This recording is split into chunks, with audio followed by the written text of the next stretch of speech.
Ako ay isang babae, nakapagtapos ng aking pag-aaral. Naghahanap buhay upang matupad ang aking mga pangarap para sa aking pamilya. Ako, si Mara Tamundong. Tulad ko, ang aking papa at mama ay ipinanganak at lumaki sa San Andres Bukid, Maynila. Saksi ako sa mga nangyayari at kasalukuyang sitwasyon nating lahat sa Maynila. Tulad ng iba, ako ay nagsisikap para sa kinabukasan ng aking mga anak at ng aking pamilya.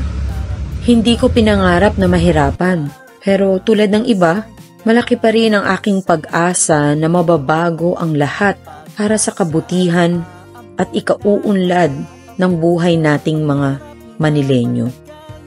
Nakikita ko at nasaksihan ko ang kahirapan ng ating mga kababayan sa ngayon. Marami pa rin ang hirap sa buhay. Walang trabaho, walang matirahan. Marami ang nagugutom, nagkakasakit. Ng gamot. Thank you, Sarah. At higit sa lahat, walang pambiling gamot. Mga vendors na umaasa na lang sa utang upang makasurvive sa araw-araw. Sitwasyon na sobra akong nag-aalala bilang isang anak sa aking mga magulang. At ako bilang isang magulang na rin para sa aking mga anak. Nagsumikap pa din ako para ang aking isang munting pangarap ay matupad. Bumaba ako at hindi nagdalawang isip tumulong sa ating mga kababayan. Bumaba ako bilang isang tao na may malasakit at pagmamahal sa ating mga kababayan sa Maynila. Tiningnan ko ang sitwasyon ng mga kabataan, senior citizens, yung pagbibigay ko ng munting tulong para sa kanila, tulad ng pagbibigay ko ng pagkain, gamot, namigay ako ng mga wheelchairs.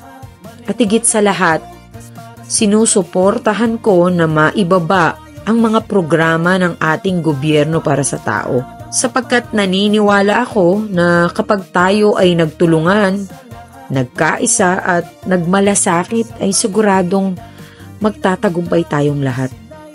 Naniniwala ako na may pag-asa pa rin tayo, lalo na para sa Maynila.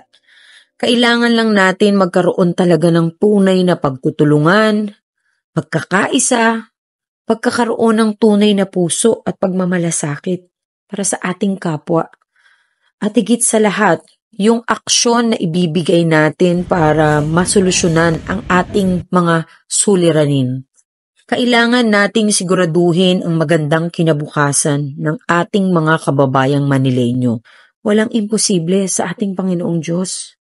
Tara, samahan niyo ako. Samahan ninyo ako sa laban na ito.